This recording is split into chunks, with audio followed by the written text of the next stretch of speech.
So, adi na mga sangkay adi na mga participants san aton pasasalamatan or tatagan pamasko yan na nga Pasko. Yon nga di participants up to 400. Oo, so 400 kam tanan. Dinuruthan ko ito sin pagsinurat as in bisan kon libang go.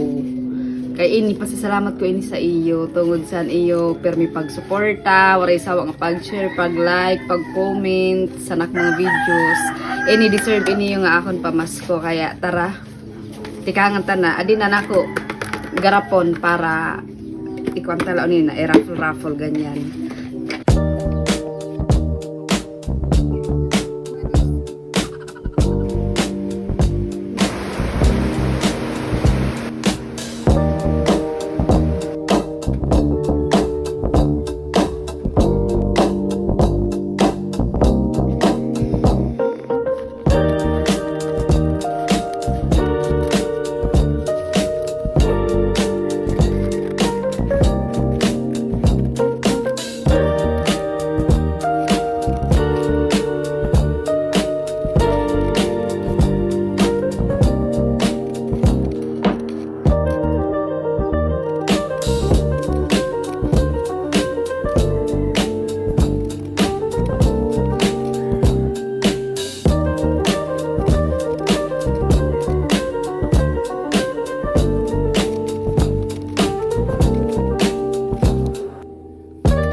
Okay, so yan din ang mga sangkay hikat na tanan 400 participants an adi grabe yan na pala, congratulations na balita mo yung kagindang o mga sangkay imbis nga tulo nato matatagan sin pamasko himuong ko nga 5 diba? So may kakunta tulo nga tatagan tag pa 500. Niyang kay kadito man masyado kadamo sini. Himong ko na lang nga 5 bali tag 300 na la kam. Okay light di ba? So mo ito 5 nga ako ububunoton tatagan ko tag 300. Kaya dapat kun ikaw mabunot diretso ka mag-comment nga di mismo sa nga video pag na-upload ko or kaya i-message sa ako Facebook page Miss Paroray or sa ako personal account Amparo Mindis Tubira para madagmit ko maisin sa imo Gcash ang 300. Okay? So, yun na. I-check tala muna. Diba? Yun na. Waray libo, waray cut, duro diritso. Makikita ito niyo na ako pagbunot sa 5 nga maswerte nga matatagantasin pamasko.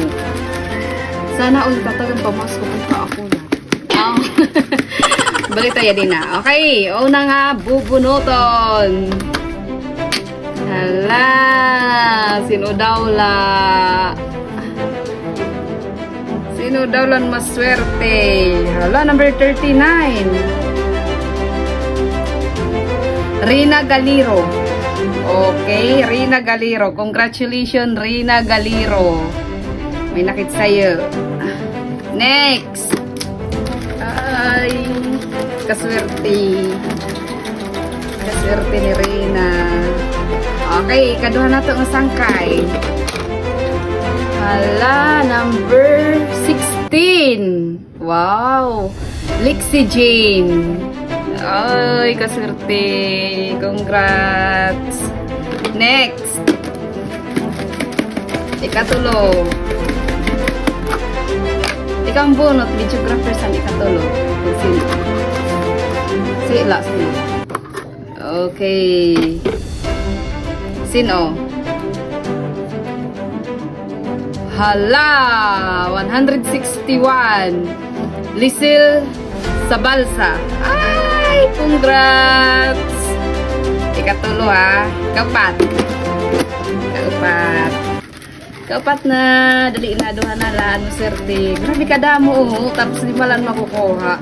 Hayaan na. Pag yumaman na mga napulo 20 na nakbubunguton. Saya na. Limitado pat budget. Kaya, number 4. Ikaupat. Uray ko man lakila. Number 59, Lynn Ribay. Taga din daw la si Lynn Ribay. Okay, sanggay Lynn Ribay, yun na comment ka sa baba para dayong ko maihatag. Diba kay 21 na dapat kahapon ito. Nuray la kahapon kay sobra na busy tapos nagka-emergency pa kami sa ng family. Kaya yan ako la siya na trabaho. Ngan grabe, kaiha ko sinigin sinurat mga sangkay kay anak internet kasi sa bintana la kaya nakukuri anak pag nauran ko tapos pag nawawaran internet to ko kaya nagtinuko to ko dire siya continuous wala ko ka ipadayon ang dapat nga kahapon ko ginrapol yan na lang nga aga okay la habol paghihati 21 pala diba so may pakit sa 25 okay makakapamalit pakit niyan nga adlaw san ato 300 diba pang ayaw-ayaw na okay number pira na last na. Uy, last na. Last na. Sino daw lang maswerte? Woo! Hala, feeling ko taga Las Navas Mga Milya? Las Navas ba? Florami Milya. Number 310 siya nga participants. Ayan, nakumplito ta naghihap-an 5. So, yan maswerte nga 5 nga nagdaog. PM kam dayon sa ako para maihatag ko dayon sa iyon akong pamasko. Again, congratulations sa nato 5 nga mga nabunot, nagdaog, natagan sin pamasko yan nga tuig. Kita-kits next year, dako nga salamat sa iyo pero may pagsuporta. Naway makabulig ini sa iyo bisan kon dito ila. Okay? Merry Christmas mga sangkay. Thank you so much.